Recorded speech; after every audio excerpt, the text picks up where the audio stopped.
Olá pessoal, a paz do Senhor Jesus. Conforme prometido, toda quinta-feira, hoje já é a segunda quinta-feira que nós estamos transmitindo nossa sequência de estudos sobre escatologia bíblica. Semana passada eu fiz uma gravação e transmiti no YouTube. Não deu muito certo, né? Eu não tive muita visualização, parece que não alcançou a meta desejada. Então eu resolvi fazer ao vivo aqui pelo Facebook. O Facebook dá mais chance para pessoas comuns que ainda não têm muita credibilidade na mídia, né? Então é o meu caso. E eu quero que você que está me ouvindo comece aí a participar, se for o caso. E eu vou repetir a nossa aula da semana passada, porque eu não consegui alcançar o meu objetivo, que é levar essa palavra para a maioria das pessoas que já estão acostumadas a me acompanhar, me seguir no Facebook. Então eu vou estar colocando agora, nesse exato momento, um link para que você possa me seguir aí, né? Eu vou colocar no WhatsApp, a minha lista de seguidores aí do WhatsApp vai ter as condições de nos acompanhar. Então vamos lá. Tem que ser com calma porque eu estou sozinho hoje. Inclusive eu estou transmitindo aqui de um escritório improvisado aqui na minha residência mesmo. Eu não estou conseguindo ajuda hoje, né? E eu quero que você que está chegando agora, você pode já começar a interagir, né? A Ivane Andrade acaba de entrar. E por aí nós vamos. Me dê só um tempinho para que eu possa... Leda Gomes também acaba de entrar. Me dê só um tempinho para que eu possa colocar aqui o link para as demais pessoas.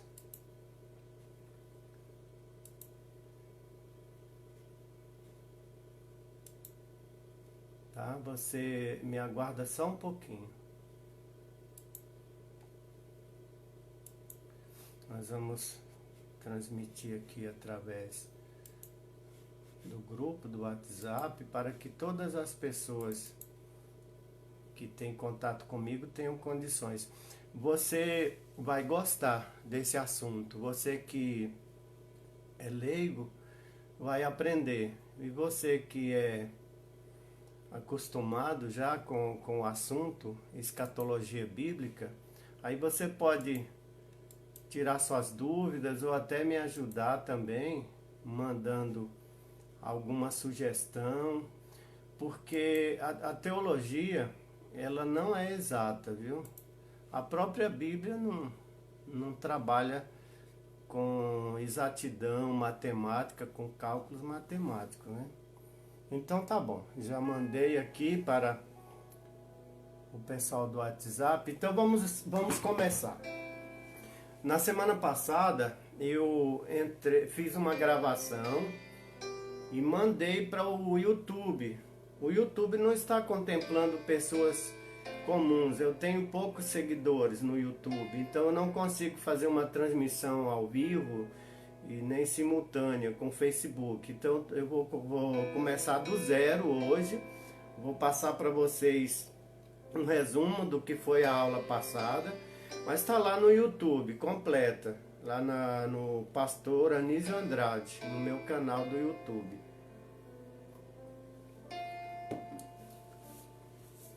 Eu quero parabenizar hoje o nosso irmão Fernando Holanda, né, o meu genro, está aniversariando hoje, que Deus o abençoe. Simone Ribeiro acaba de entrar também, um abraço, Simone. Sérgio Ana Clara. Então vamos lá.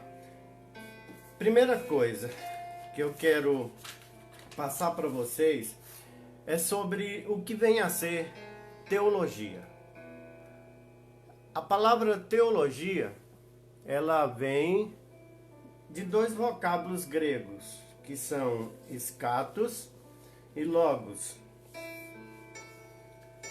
que quer dizer estudo dos tratados, ou, traduzindo para o nosso português simplificado, nós chegamos à seguinte explicação: estudo das últimas coisas, estudo das coisas do fim. Para se ter um conhecimento do fim, é necessário que nós conheçamos o princípio, não é verdade? Como nós vamos saber o fim se não sabemos o início? Então, como foi no início? Segundo a Bíblia, eu quero ainda passar para vocês alguns comentários antes de entrar no tema predominante de hoje. É o seguinte: primeiro, teologia não é exata. Teologia não trabalha com matemática. Então, existem teses, existem descobertas e tem coisas que são superadas, são ultrapassadas. Por quê? Porque a teologia é uma tentativa de o homem conhecer Deus. Deus, logia, estudo. Então, estudo de Deus, conhecer Deus. Eu te desafio a conseguir conhecer Deus. Deus, ele se manifesta, ele se revela para quem, quando e onde ele quiser. Essa é a sua característica cognosciva. Deus é cognoscivo, ele não é revelável. Então não adianta você tentar descobrir Deus. Você tem que ficar na expectativa, esperando que o próprio Deus se revele para você.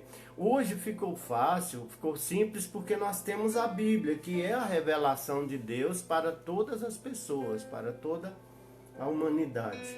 Segundo ponto, a Bíblia não se utiliza de cálculos exatos. Você nunca vai ver uma matemática financeira, matemática de cálculo dentro da Bíblia, fazendo prenúncios, fazendo anúncios de coisas que haverão de vir. Terceiro, os teólogos não são os donos da verdade. Os teólogos defendem teses. Por que eu falo os teólogos, eu não digo nós teólogos? Porque eu não me considero um teólogo. Eu sou um estudante de teologia de nível médio, nível básico médio. Então eu sequer tenho alguma tese publicada, porque isso só depois do mestrado, durante o doutorado, é que nós conseguimos manifestar as nossas teses. E eu nem estou pretendendo chegar a esse nível, porque já tem muita tese, já tem muita coisa publicada, a gente só precisa pesquisar. Quarto ponto: não existe verdade absoluta no homem. Não existe verdade absoluta no homem. Deus encerrou a verdade absoluta em Cristo. Então é em Jesus Cristo que está a verdade absoluta. Vamos conferir na Bíblia, lá no capítulo 14, versículo 6 do Evangelho de São João. Ele falou assim: olha, eu sou o caminho, a verdade e a vida. Então Jesus não disse que ele é uma tese, que ele defende uma tese, que ele é uma verdade. Não, ele disse: eu sou a verdade. Então, para você conhecer a verdade, você precisa primeiro conhecer a Jesus. E como é que você vai conhecer a Jesus?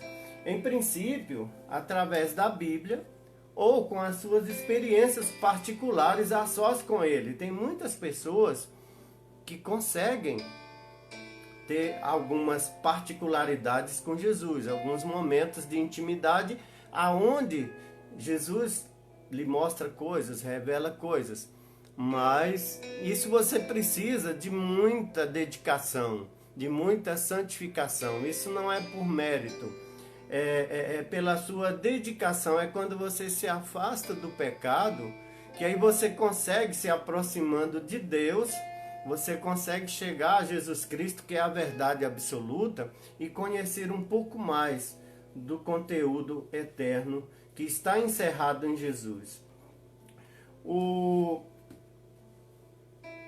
Também existem coisas, como um quinto ponto que eu quero colocar nesse preâmbulo, existem coisas que são ocultas, existem coisas que não foram reveladas ainda. Nós vamos começar aqui na carta de Paulo aos Coríntios. Na primeira carta de Paulo aos Coríntios, ele falou algo muito importante. Vocês vão tendo paciência comigo, porque eu estou sozinho aqui, não tem operador de câmera, não tem nada, e eu estou com uma Bíblia aqui, porque eu não gosto de sermões, eu gosto de fazer as coisas ao vivo. Então eu estou fazendo aqui do zero, eu tenho só um esboço, né, um esboço do material, mas nós vamos seguir aqui o passo a passo para que você possa tirar mais proveito dessa nossa aula de hoje. As coisas ocultas. 1 Coríntios 4:5, Paulo disse assim, olha, assim nada julgueis antes da hora. Aguardai até que venha o Senhor, o qual não somente trará à luz o que está oculto nas trevas, mas igualmente manifestará as intenções dos corações. Então, nesse momento, cada pessoa receberá de Deus a sua recompensa. Então, existe um momento que não foi taxado matematicamente, não tem uma cronologia para você saber no ano tal, mês tal, dia tal, aproximadamente numa hora tal, a verdade absoluta será revelada. Não foi permitido isso para nós. E nós conferimos ainda no livro de Moisés, no Pentateuco, aqui no quinto livro, Deuteronômio 29:29, você vai ver também que sempre existiu coisas ocultas. Deuteronômio 29:29, Deus esclareceu para Moisés o seguinte, olha, os conhecimentos ocultos pertencem a Yahvé, nosso Deus, a saber, o revelado, entretanto, pertence a nós e a nossos filhos para sempre, a fim de que vivamos na prática de todas as palavras desse livro da lei. Então, o que foi escrito, o que foi revelado é o suficiente para a nossa sobrevivência espiritual aqui na Terra. Não busque a verdade absoluta, não busque o resultado final, porque você não o terá. As pessoas que tentaram chegar no limite da verdade, a maioria delas tiveram problemas mentais, neurológicos, ficaram com demência, e não é bom a você tentar a verdade absoluta. E por fim, para encerrar esse preâmbulo, eu quero que você acompanhe comigo também no livro do profeta Daniel, aqui no capítulo 12, para você ver que nem tudo foi revelado. Livro do profeta Daniel, capítulo 12.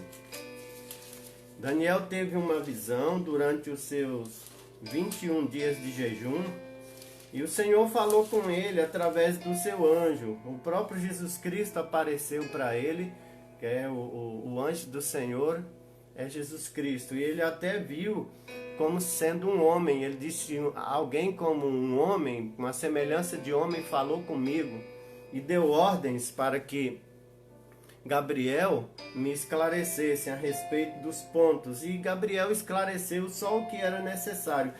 E aí ele disse, ele ficou preocupado e perguntou: mas quando será isso? Quando é que isso vai ser revelado? E aí o anjo falou para ele assim: olha, tu, porém, vai em paz e segue o teu caminho até o fim. Eis que descansarás, e então, no final dos tempos, te levantarás para receber a tua herança. E ele disse ainda aqui, ó, no versículo 10: muitos serão colocados à prova, e assim serão joirados, purificados e aperfeiçoados. No entanto, os malignos continuarão praticando a impiedade. Nenhum dos ímpios dará ouvidos a estas palavras, tampouco buscarão entendimento. Mas os sábios e prudentes entenderão. E ele disse: você vai, porque essas palavras estão seladas.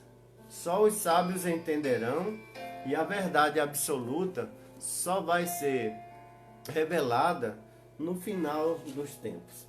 Então, como eu havia prometido, eu vou falar um pouquinho a respeito da primeira dispensação. Deus colocou o homem e a mulher, que ele os havia criado com a sua própria mão, e ele colocou numa dispensação chamada de inocência. O homem era inocente, a mulher inocente. Eles viviam numa vida sem pecado, uma vida sem expectativas, sem ansiedade. E Deus falava com eles todos os dias. Vindo, porém, o tentador, fez com que o primeiro casal cometesse o pecado original, que é a desobediência. Eles desobedeceram uma ordem de Deus: não toquem, não comam o fruto da árvore do conhecimento que está no centro do jardim. Satanás iludiu a mulher despertou o interesse do homem, e ambos pecaram, cometendo o pecado da desobediência, fazendo algo que Deus disse que não deveriam fazer. Então eles foram expulsos do jardim, e Deus amaldiçoou a terra por causa do pecado, e disse: a terra produzirá espinhos e abrolhos, e o homem vai ter que trabalhar, vai ter que suar o seu rosto para o mantimento da sua vida, da sua casa, da sua família. E a mulher foi acrescentado dores. Entende-se que antes a mulher teria filhos sem sentir dores, mas por causa do pecado, que trouxe como consequência a morte física e espiritual, por enquanto, porque a morte física, ela é absoluta. Não tem como o ser humano escapar da morte física. Ah, pastor, mas Elias e Enoque foram arrebatados. Pois é, teses teológicas afirmam que eles voltarão como as testemunhas. Eu não posso te afirmar isso porque isso não é exato, mas eles voltarão como as duas testemunhas na grande tribulação e serão mortos na praça central de Jerusalém. São teses. Pesquise, veja se eu estou com a razão. Se não estiver, você procure melhorar os seus conhecimentos. Mas essa é uma tese que eu defendo, apesar de não ser minha. Então, na inocência, o homem falhou, o homem pecou. Vindo então a consciência. A consciência do ser humano foi despertada quando ele cometeu o pecado. Como Satanás falou uma meia-verdade para Eva, ele disse: olha, não é bem assim que vocês vão morrer. Vocês vão ficar sabidos, conhecedores do bem e do mal. Uma meia-verdade, porque de fato a morte foi introduzida no reino humano, né, na vida humana, através do pecado. Então, na primeira dispensação da inocência, o ser humano falhou. E Deus então entrou com a segunda dispensação da consciência, ou responsabilidade moral. Então, Adão e Eva passaram a viver uma responsabilidade moral. E nesse período, provavelmente eles já tinham tido um filho ou dois, não sei, e tiveram mais um outro, e tiveram filhas. E então começou o homem com a sua vida já voltada para a maldade, para o pecado, começou então a viver essa dispensação da consciência. O homem pecou, a primeira promessa de redenção foi feita, e nossos primeiros pais foram expulsos do Éden. O pecado do homem foi uma rebeldia contra uma ordem específica de Deus. Existem teólogos, existem correntes teológicas que afirmam que o pecado original é o ato conjugal, o ato sexual. Nós somos de uma outra vertente teológica que afirmamos, baseado nos nossos conhecimentos, que o pecado original, a origem do pecado, se deu não no ato no ato conjugal ou no simples comer de uma fruta. Não. O pecado original, a origem do pecado, se deu na rebeldia, no ato de querer desobedecer a Deus. Por que eu chamo de pecado original? Porque ele se deu primeiramente no céu, nas regiões celestiais. O querubim chamado Lúcifer decidiu desobedecer às ordens de Deus e resolveu ser igual ou maior que Deus. Então, por isso que nós, teólogos contemporâneos, nós afirmamos, baseado nesses achados, nessas descobertas, que o pecado original é, sim, a desobediência, a rebeldia contra Deus. Quando você se revolta contra uma ordem de Deus e resolve desobedecê-la, então você está se assemelhando ao querubim, o antigo querubim, que hoje é a antiga serpente, chamado de diabo e Satanás. Ele foi que deu origem ao pecado da desobediência, da rebeldia, e passou isso para o homem através da mulher. E hoje todos nós temos no nosso DNA uma amostra da rebeldia, uma amostra da vontade de desrespeitar normas. Você pode ver no dia a dia, tem pessoas que adoram desrespeitar normas. Tem uma contramão, ele fala, mas ali tem um atalho, vou pegar esse atalho aqui. Aí tem um imposto para pagar, fala, o governo está recebendo dinheiro demais, não vou pagar não. Só para você ter uma ideia dos exemplos simples que nós temos no dia a dia. Nós já nascemos com essa tendência de desobedecer. E tem pessoas que amam, adoram a desobediência e vivem na desobediência. Da árvore do conhecimento do bem e do mal não comerás. Essa foi uma ordem de Deus para o homem. Mas Satanás já tinha dado início à rebeldia e foi lançado para as regiões inferiores. Essa atitude marcou uma transição do conhecimento teórico do bem e do mal para o conhecimento experimental do mal. O homem passou a conhecer na prática o que seria a maldade. Exemplo: Caim teve inveja de Abel e levantou a sua mão contra ele e o feriu de morte, né? Foi o primeiro homicídio, em decorrência da rebeldia, da desobediência. O homem pecou, entretanto,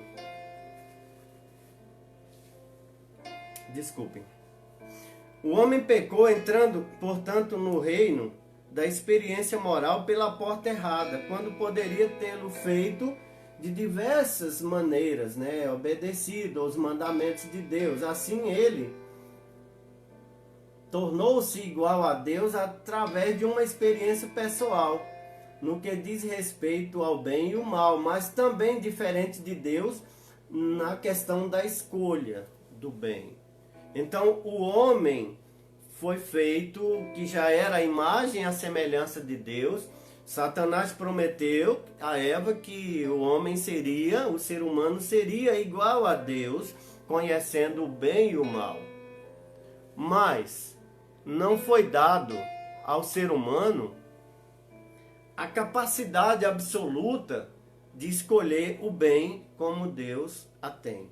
Então o homem ficou com uma tendência para escolher o mal e não o bem.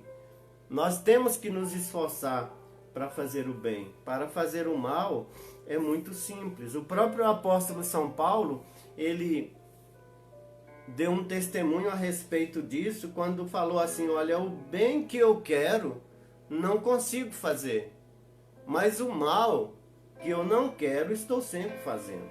Então, desse modo, foi o homem colocado por Deus sobre a mordomia da responsabilidade moral, ficando responsável por praticar todo o bem conhecido, abster-se de todo o mal conhecido e aproximar-se de Deus por meio do sacrifício sangrento, aqui instituído em perspectiva à obra consumadora de Cristo. O resultado é apresentado na aliança adâmica, Gênesis 3, do 14 ao 21. Foi quando Deus, vendo a situação do homem, que estava com vestes rudimentares feitas de folhas de figueira, porque eles descobriram que tinham um sexo e um era diferente do outro, e aquilo trouxe um certo desconforto para o primeiro casal. Então veio Deus e fez o primeiro sacrifício. Matou um cordeiro, tirou a sua pele e fez vestimentas para o primeiro casal, tipificando que Jesus Cristo haveria de encobrir a nossa vergonha do pecado através da sua morte, ele sendo Jesus o Cordeiro Eterno, o único Cordeiro de Deus que realmente pode tirar o pecado do mundo. Porque Deus não tirou o pecado de Adão através do sacrifício do Cordeiro, apenas encobriu a sua vergonha. O homem falhou no teste que lhe foi apresentado nesta dispensação. Em Gênesis 3:5 está relatado lá o momento em que o homem falhou ao comer do fruto da árvore do conhecimento do bem e do mal. Mas também, como nas demais, ele continuou falhando. Embora tendo sido um teste específico, e este período de tempo tenha terminado com o dilúvio, o homem continuou em sua responsabilidade moral, conforme Deus ia acrescentando mais revelações referente a si mesmo e à sua vontade nos períodos subsequentes. Então, para encerrar essa nossa retrospectiva de hoje, que nos leva para a terceira dispensação, que é a do governo humano. Então, a raça humana evoluiu, cresceu. Caim casou-se com uma de suas irmãs, mudou para uma terra distante, e dos seus filhos, dos seus netos, foi crescendo a população. Muitas pessoas indagam, mas Caim casou com quem? Como é que foi isso? Porque, irmãos e irmãs, a Bíblia, ela não trabalha com exatidão, com cálculos matemáticos. Moisés conseguiu, pela misericórdia de Deus, relatar o início da criação, a queda humana e o próprio dilúvio. São coisas de um período muito longo. Para você ter uma ideia, os homens, as pessoas da época de Adão, chegavam a viver 900 anos, né? Foi o caso de Metusalém, que foi o homem, o recordista, 900 e tantos anos ele viveu. Então, para que você entenda melhor essa perspectiva de quem foi a esposa de Caim, ora, só tinha uma alternativa. Caim tinha que casar com uma de suas irmãs ou com uma das suas sobrinhas. Não tinha outra alternativa na época, né? Porque depois da morte de Abel, Adão e Eva continuaram com seu relacionamento conjugal normal e nasceu o seu filho chamado Sete, né, que foi o filho mais parecido com Adão, era a sua cópia fiel, né, a sua imagem e semelhança. Cabe aqui uma curiosidade: Deus fez Adão a imagem e semelhança do próprio Deus. Conforme o nosso entendimento teológico, o homem foi feito tricótomo, à semelhança de Deus, que é trino. Então essa tricotomia diz respeito a espírito, alma e corpo, né? E Adão conseguiu um filho à sua imagem e semelhança, um filho parecidíssimo com ele. E foi um homem que buscou também o conhecimento de Deus, e através desse conhecimento, na época de Enoque, as pessoas voltaram a buscar a Deus, e Enoque viveu uma santidade tão profunda que ele não foi visto mais, ele foi arrebatado, ele foi tomado por Deus. E outra coisa interessante, a raça humana continuou na sua consciência moral, e para vocês terem uma ideia da distância dessa narrativa da criação do homem no Jardim do Éden até o dilúvio, se eu não estou enganado, eu não fiz essa anotação, mas levou algo em torno de 2.500 anos. Então não foi assim coisa simultânea, foi sequencial, mas demorou muito a acontecer esses fatos entre uma dispensação e outra. Então quando terminou a terceira dispensação, que nós vamos ver na próxima aula, quando terminou a terceira dispensação, já se passaram 2.500 anos aproximadamente. Então nós estamos agora vivendo na dispensação da consciência. O ser humano não tem leis ainda predeterminadas, prescritas por Deus. Ele tem a sua consciência moral, que foi colocada por Deus ainda na criação. E ele tem o conhecimento do bem e do mal, transmitido através da própria rebeldia, da própria desobediência. Então cada homem trabalha com a sua própria consciência. E foi aí que surgiram fatos extraordinários.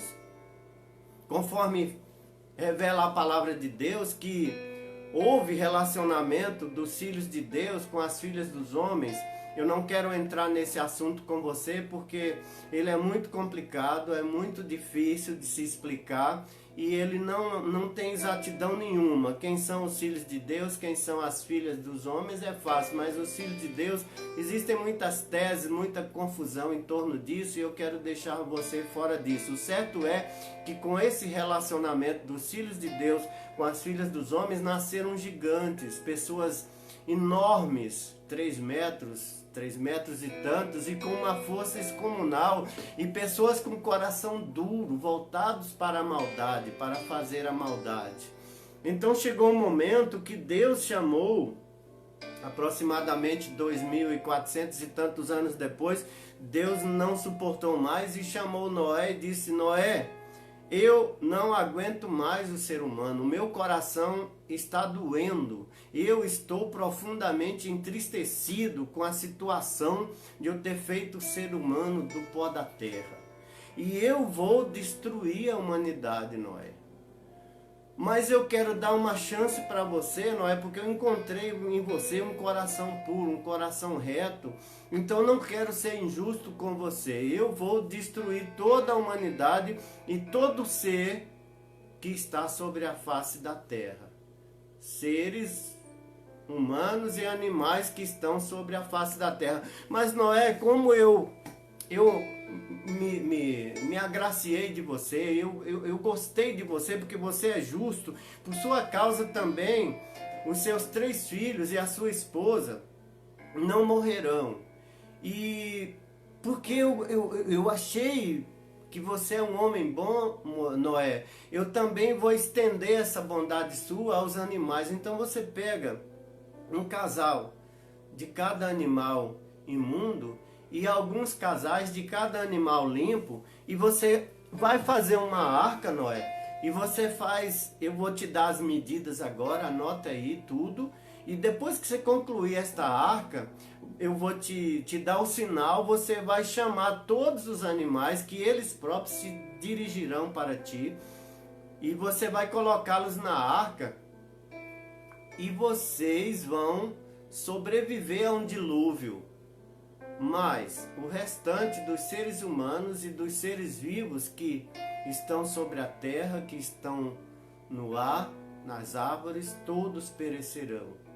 Então Noé obedeceu, ao contrário de Adão e Eva, ao contrário de Caim, Noé obedeceu e ele trabalhou durante 120 anos para construir esta arca gigantesca. Apenas ele e seus filhos, né, trabalharam nessa obra gigantesca. Ninguém apoiou Noé, muito pelo contrário, ele era ignorado. Às vezes pessoas chegavam para ele com piadinhas, com coisas que vocês já conhecem, né? Quando você vai fazer uma coisa muito difícil, muito complicada, as pessoas não acreditam e tentam te desacreditar. Então fica aqui a dica para você. Se você tem certeza que está no caminho certo, que está fazendo a coisa certa, não dê ouvido às pessoas. As pessoas têm uma tendência muito grande para se deixar usar pelo espírito do erro. Aquele mesmo espírito que tentou Eva, ele vai tentar você, vai tentar as pessoas. Então você precisa resistir para que você continue no projeto de Deus, que você continue fazendo a vontade de Deus na sua vida. Então na próxima semana, próxima quinta-feira, nós estaremos às 20 horas também transmitindo ao vivo, se Deus assim permitir, a terceira dispensação, que é o governo humano. Então nós vamos devagarinho para que você entenda melhor esse processo escatológico. Eu disse na primeira chamada que eu fiz aí pelo Facebook que não existe datas exatas para o futuro, não existe nada exato calculado com exatidão, mas existe um cronograma, uma perspectiva muito grande em torno dos últimos acontecimentos. As pessoas andam preocupadas com a pandemia, preocupadas com a situação do mercado internacional, da economia mundial, e realmente há motivo para preocupação. Nós estamos vivendo uma situação agora que o mundo todo, praticamente o mundo todo, está à beira de um colapso financeiro. E alguém está tirando proveito disso. Eu não sei quem é, não tenho ideia, mas existe alguém que está tirando proveito disso. Seres humanos usados por Satanás, que sempre levam a cabo as suas teorias maléficas para tirar proveito, para se enriquecerem. Existe um Deus chamado Mamon, que é o amor ao dinheiro. É um espírito maligno que trabalha na mente e no coração das pessoas para que elas possam amar mais o dinheiro do que muitas vezes até a própria vida. Então, pelo dinheiro, pelo poder econômico, pelo controle, essas pessoas colocam em risco tudo e todos em sua volta. Então nós estamos vivendo o ápice dessa situação. Eu não sei o que virá depois, mas eu posso te garantir, Jesus não vai demorar a colocar um ponto final nessa situação. Então você esteja preparado, esteja voltado para Deus, porque a qualquer momento nós poderemos ser chamados para o encontro com o noivo, tá certo? Então fique atento e fique com Deus e até a próxima semana, nesse mesmo horário, né, às 20 horas, e por esse mesmo canal. Eu peço a vocês que compartilhem, que dê o seu like, né? Tentem levantar esse nosso projeto, e vocês entrem lá também no meu canal do YouTube e se inscrevam, dê o like para que o canal possa crescer, porque aí eu poderei transmitir simultaneamente pelo YouTube e o Facebook, né? Mas aí eu dependo de vocês, eu preciso de ter mais de 1000 inscritos no YouTube para que eu possa fazer transmissão simultânea nos dois aplicativos. Então eu conto com você, fique com Deus, na paz do Senhor, e domingo, a partir das 19h30, nós estaremos transmitindo o nosso culto ao vivo. Fica com Deus, a paz do Senhor Jesus.